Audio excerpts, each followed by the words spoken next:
नमस्कार। आज हम हेमोरॉइड्स यानी बवासीर की कुछ कारगर होम्योपैथिक दवाएं आपको बताऊंगा। साथ में बवासीर होने के कारण बवासीर के जो पेशेंट होते हैं उनमें क्या संभावित लक्षण देखने को मिलते हैं और साथ में इसके जो टाइप्स है, ग्रेडेशन है, उसके बारे में भी हम बात करेंगे। सबसे पहले जानते हैं कि बवासीर होती क्या है। बवासीर में जो रेक्टम और एनएस की जो वेन्स है उनमें स्वेलिंग आ जाती है।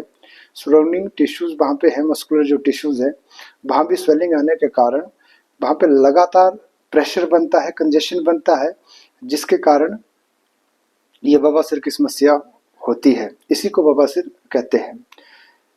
बात करते हैं इसके कारण। जो सबसे मुख्य रीजन जो है, इसका जो कारण है वो है कब्ज का रहना। अगर आपको लगातार कब्ज रहती है, ये इसका मेन कारण है। साथ में सीडेंटरी हैबिट्स और लाइफस्टाइल, यानी अगर आपका जो लाइफस्टाइल है वो बहुत ज़्यादा इनएक्टिव है, आपका काम बहुत कम है, बैठने का ज़्यादा काम आपका है, तो ऐसे स्थिति में लगातार वजन बढ़ने के कारण तमाम जो कॉन्स्टिपेशन के जो रीजंस हैं वो भी इसके लिए रिस्पॉन्सिबल है। जैसे रफेज कम यूज़ करना, पानी बहुत कम यूज़ करना, तो ऐसे स्थिति में भी बवासीर की संभावना बनती है। क्योंकि हमेशा हमने देखा है कॉन्स्टिपेशन के साथ ही ये बवासीर ज़्यादा रिलेटेड होती है। जिसको कॉन्स्टिपेशन की समस्या होती है उनको ये बवासीर की दिक्कत होने के सबसे ज़्यादा चांसेस होते हैं। और बवासीर का जब भी ट्रीटमेंट किया जाता है, बवासीर के साथ साथ कॉन्स्टिपेशन का ट्रीटमेंट करना बहुत ज़रूरी होता है। इसके साथ ही अगर आपको रिपीटेड डायरिया की समस्या है, क्रॉनिक लंबे समय से आपको लूज स्टूल चला है, लूज मोशंस है, तो इरिटेबल बाउल सिंड्रोम के कारण अल्टरनेट डायरिया और कॉन्स्टिपेशन की अगर आपको दिक्कत है तो यह भी आपको कब्ज की ओर और साथ में जो हेमोरॉइड्स की ओर ले जाता है। इसके साथ अगर आपका कुछ ऑक्यूपेशन इस तरह से है कि आपको वजन उठाना पड़ता है, सिर के बल आप ज़्यादा से ज़्यादा वजन उठाने का काम है आपका, तो ऐसे में भी जो रेक्टम पे है वो प्रेशर बनता है, जो वहाँ पे वेन्स और सराउंडिंग टिश्यूज हैं उनमें स्वेलिंग के कारण वहाँ पे मसल डेवलप होते हैं और ये भी एक कारण बनता है। अब बात करते हैं इसके जो साइंस एंड सिम्टम्स है बवासीर के कारण, तो वो क्या क्या है। तो सबसे मुख्य जो सिम्टम है इसमें रेक्टम और एनल रीजन में आपको दर्द बना रहता है। दर्द के साथ बैठते टाइम ये दर्द ज़्यादा होता है, या फिर जब आप स्टूल पास करते हैं, पॉटी कर रहे होते हैं, तो उस टाइम में दर्द ज़्यादा बढ़ता है। बर्निंग, स्मार्टिंग पेन या फिर जलन जैसा दर्द आपको उस जगह पे बना रहता है। साथ के साथ अगर उस जगह पे आपको ईचिंग हो सकती है, इरिटेशन होती है एनल रीजन में, कब्ज आपको लगातार रह सकती है, ब्लड लॉस हो सकता है और ब्लड लॉस के कारण आपको एनीमिया की समस्या हो सकती है। अगर आपको ब्लीडिंग पाइल्स है तो ऐसे में धीरे धीरे रोजाना जो आपका ब्लड लॉस हो रहा है तो उसके कारण आप एनीमिक हो सकते हैं। और साथ के साथ आपको जो एनस और रेक्टम के आसपास आपको स्वेलिंग देखने को मिलेगी, लंपी स्वेलिंग आपको वहाँ पे महसूस होगी। ये कुछ सिम्टम्स थे जो बवासीर के मरीज में देखने को मिलते हैं और इन सिम्टम को पहचान के, समझ के आप सेल्फ डायग्नोज कर सकते हैं, अपने आप बवासीर को डायग्नोज कर सकते हैं। अब बात करते हैं इसके टाइप्स की। जो पहला सेट है वो है इंटरनल और एक्सटर्नल पाइल्स। इंटरनल पाइल्स, इसमें जो विनस स्वेलिंग होगी वो रेक्टम जो रीजन है उस एरिया में स्वेलिंग होती है और इसमें जो आपकी पाइल्स है वो बाहर को प्रोट्रूड नहीं होती है। ज़्यादातर समय आपका ये वाली जो पाइल्स है वो एनएस के अंदर रहेगी, रेक्टम के अंदर डेवलप होती है। जो एक्सटर्नल पाइल्स है, इसमें जैसे इसका नाम एक्सटर्नल पाइल्स, इसका नाम सुजेस्ट कर रहा है कि ये आपके जो पाइल्स हैं, जो मस्से हैं बवासीर के, वो बाहर को प्रोट्रूड करते हैं, प्रोलैप्स करते हैं और इसकी जो डेवलपमेंट होती है वो आपका जो एनल रीजन है, रेक्टम में ना होके जो एनएस की जो वेन्स है वहाँ पे स्वेलिंग होती है। वहाँ के जो सराउंडिंग टिश्यूज है उनमें मस्कुलर टिश्यूज है, वहाँ पे स्वेलिंग होती है। अब जो दूसरा सेट है वो है ब्लीडिंग और ब्लाइंड पाइल। ब्लीडिंग पाइल्स में जैसे इसका भी नाम सजेस्ट कर रहा है कि पाइल्स के जो मस्से हैं वो ब्लीडिंग होती है, उनमें बहुत ज़्यादा ब्लड लॉस होता है, हर बार जब भी आप स्टूल पास करते हैं उस टाइम ये ब्लड लॉस ज़्यादा होता है। और ब्लाइंड पाइल में क्या होता है कि दर्द बहुत ज़्यादा होता है लेकिन ब्लीडिंग बिल्कुल नहीं होती है। इसी ब्लीडिंग और ब्लाइंड पाइल को हम खूनी और बादी के नाम से जो जनरली लोग जानते हैं। अब बात करते हैं जो जैसे खूनी में ब्लड लॉस होगा और बादी वाली में दर्द ज़्यादा होगा, खून नहीं आएगा। अब बात करते हैं इसके जो ग्रेड है, डिफरेंट ग्रेड क्या क्या होते हैं पाइल्स के। तो सबसे पहला जो ग्रेड 1 है, इसमें आप स्टूल पास कर रहे हैं, आपका जो पाइल्स है वो रेक्टम के अंदर होगी, वो बाहर को प्रोट्रूड बिल्कुल नहीं करेगी। जो बवासीर के जो मस्से हैं वो अंदर बने रहते हैं, तो इसको ग्रेड 1 बवासीर के नाम से हम जानते हैं। ग्रेड 2 में क्या होता है, जब स्टूल पास करते हैं, पोटी पास करते टाइम जो ये बवासीर के जो मस्से हैं वो बाहर को निकलते हैं, प्रोलैप्स करते हैं, प्रोट्रूड करते हैं। जैसे डेफिकेशन का जो प्रोसेस है, स्टूल पास करके हटते हैं हम, डेफिकेशन का प्रोसेस कंप्लीट होता है तो उसके समय ये अपने आप अंदर चले जाते हैं। और थर्ड में क्या होता है कि ग्रेड 3 में जब आप स्टूल पास करेंगे, पोटी पास करेंगे, उस टाइम ये बाहर को निकलते हैं और उनको मैन्युअली अंदर डालना पड़ता है, यानी हाथों से इनको हम अंदर को पुश करते हैं। और जो ग्रेड 4 है उसमें लगातार आपके जो पाइल्स के जो मस्से हैं, बवासीर के मस्से हैं, वो बाहर ही रहते हैं। चाहे आप स्टूल पास कर रहे हैं नहीं कर रहे हैं, वो लगातार जो एनस के बाहर बने रहते हैं। वो लगातार जो मैक्सिमम टाइम आपका पूरे समय बाहर ही प्रोट्रूड रहते हैं। बात करते हैं अब इसका जो होम्योपैथिक ट्रीटमेंट की, कुछ कारगर दवाएं मैं आपको बताऊंगा जिनको यूज करके आप एक नेचुरल तरीके से अपने जो पाइल्स को ठीक कर सकते हैं, बवासीर को आप बिल्कुल जड़ से ख़त्म कर सकते हैं।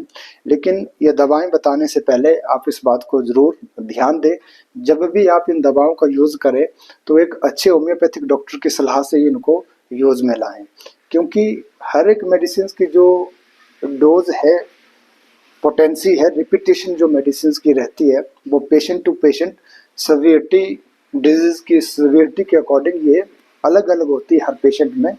तो इसीलिए मैं आपसे निवेदन करता हूं कि जब भी आप ये दवा यूज़ करें डॉक्टर की सलाह से ही यूज़ करें। तो आइए शुरू करते हैं इसका ट्रीटमेंट। तो सबसे पहले बात करते हैं पेनफुल पाइल्स में।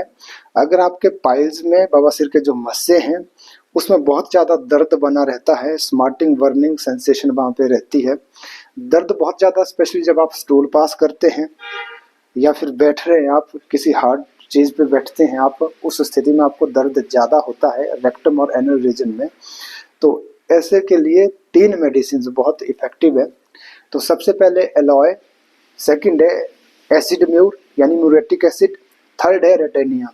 इन तीनों मेडिसिन को अगर आप कम्बिनेशन में यूज़ करते हैं तो बहुत अच्छा रिजल्ट है। तीनों को आप 30 आवर में 2 से 3 बूंदे लगातार आप दिन में 4 बार यूज़ करके जो पेनफुल पाइल्स है उसमें आपको दर्द में आराम मिलेगा। सेकंड, अगर आपकी पाइल्स खूनी पाइल्स है, बवासीर खूनी है, बहुत ज़्यादा ब्लड लॉस हो रहा है, जब भी आप स्टूल पास करते हैं उस टाइम ये जो हेमोरेज है, आपका ब्लड लॉस है वो ज़्यादा होता है, आप फ्रेश ब्लड हो सकता है, थोड़ा सा फ्लूइड ब्लड हो सकता है। तो ऐसे के लिए खूनी बवासीर के लिए आप हेमामेलिस, फॉस्फोरस और सल्फर, ये तीनों बहुत अच्छी मेडिसिन है। सबसे ज़्यादा इफेक्टिव आप सबसे पहले मैं आपको बताऊंगा कि आप हेमामेलिस को प्रेफर करें।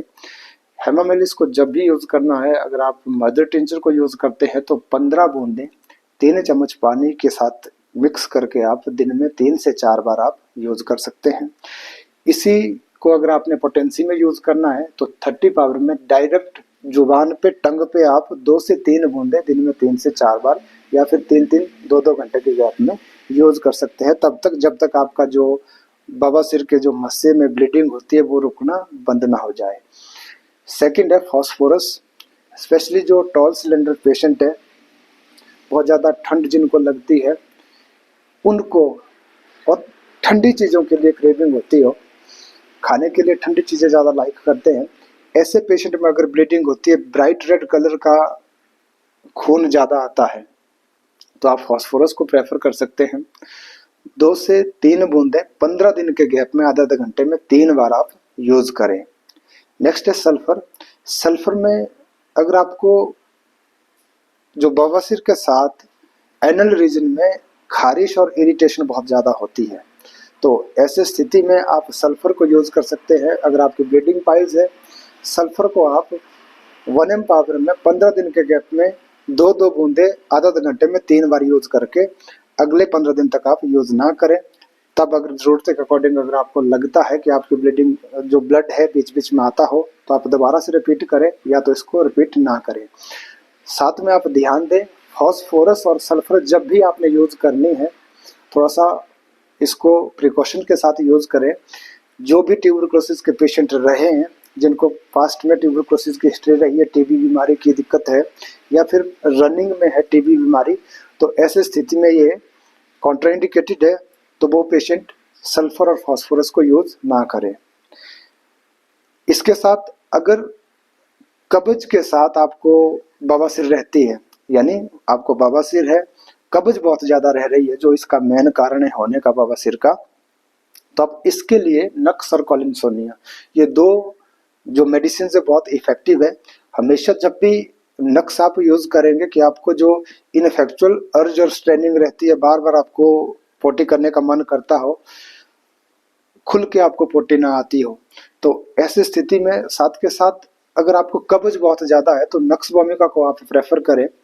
और जब भी आपने ये मेडिसिन यूज़ करनी है, तो ज़्यादातर आप 30 या 200 पाउडर में यूज़ करें। 2 से 3 बूंदे 3 से 4 बार आप दिन में यूज़ कर सकते हैं। इसी के साथ अगर आप कॉम्बिनेशन में कॉलिनसोनिया को यूज़ करें, तो यह भी बहुत अच्छा आपको रिजल्ट देगी। कॉलिनसोनिया को भी आप 2 से 3 बूंदे 30 पाउडर में दिन में 4 बार यूज़ करके आप अपनी बवासीर को भी ठीक कर सकते हैं, और साथ के साथ जो कब्ज रह रही है वो भी आपकी ठीक होगी। फोर्थ हम देखते हैं कि अगर आपकी जो पाइल्स है वो प्रोट्रूडिंग है, एक्सटर्नल पाइल्स है, तो ऐसे स्थिति में 3 मेडिसिन को आप यूज कर सकते हैं। सबसे पहले रेटेनिया, एलॉय और सल्फर। रेटेनिया और एलॉय को आप 30 पाउडर में यूज करें, 2 से 3 बूंदे दिन में 4 बार। सल्फर को आप 15 दिन के गैप में 2 से 3 बूंदे आधा आधा घंटे में 3 बार यूज करें। अगला है कि अगर आपकी जो पाइल्स है वो बादी पाइल्स है, यानी बादी वाली बवासीर है, जिसको हम ब्लाइंड पाइल्स के नाम से भी जानते हैं, इसमें ब्लड बिल्कुल नहीं आता है, दर्द एनल रीजन में, रेक्टम में बहुत ज़्यादा होती है। तो अगर ऐसी पाइल्स है तो आप नक्स और रेटेनिया और साथ के साथ एस्कुलस, ये 3 मेडिसिन को आप 30 पाउडर में 2-2 बूंदें दिन में 4 बार, इन चारों मेडिसिन को आप 5-5 मिनट के गैप में यूज कर सकते हैं। अगेन अगर आपको बवासीर बहुत ज़्यादा है और साथ के साथ आपको बैक एक बहुत ज़्यादा रहता है, लंबर बैक एक या फिर लोअर बैक में आपको दर्द बहुत ज़्यादा रहता है, बवासीर के साथ ये समस्या अगर आपको है, तो आप एस्कुलस को प्रेफर कर सकते हैं। एस्कुलस 30 पाउडर में दिन में 4 बार 2 से 3 बूंदे आप यूज करें। ध्यान दें, अगर आपको बवासीर इंडाइजेशन के कारण होती है, अपच है, हाजमा आपका ठीक नहीं है, गैस बहुत ज़्यादा बनती है, तो ऐसे स्थिति में आप कॉलिनसोनिया को 30 या 200 पाउडर में 2 से 3 बूंदे दिन में 4 बार यूज करके आप इंडाइजेशन को ठीक करने के साथ साथ अपनी बवासीर को भी ठीक कर सकते हैं। इसके साथ अगर आपको बवासीर म्यूकस के साथ आपका जो मस्से है बाहर को प्रोट्रूड करते हैं, म्यूकस आपको स्टूल में ज़्यादा मिक्स हुआ आ रहा है, साथ में बवासीर है, तो आप एलॉय और नक्स को प्रेफर कर सकते हैं। इन दोनों मेडिसिन को भी आप 30 पाउडर में 2 से 3 बूंदे दिन में 3 से 4 बार आप यूज कर सकते हैं।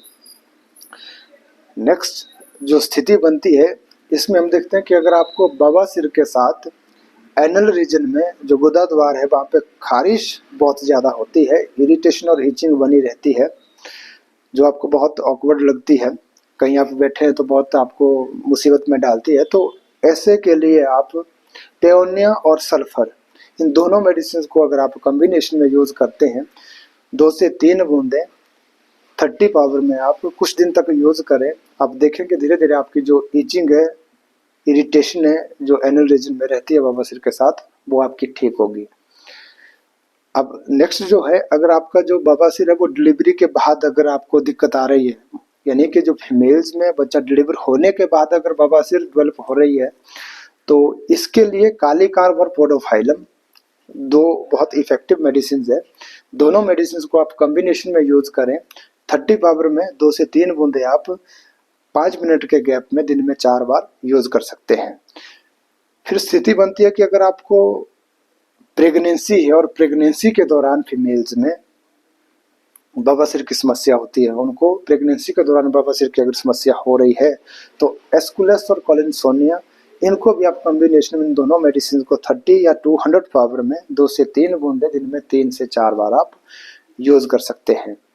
साथियों, ये थी कुछ होम्योपैथिक मेडिसिन, बहुत इफेक्टिव है, लेकिन हमेशा की तरह आपसे मेरी ये गुजारिश है कि इन मेडिसिन को आप डॉक्टर की सलाह से ही यूज करें।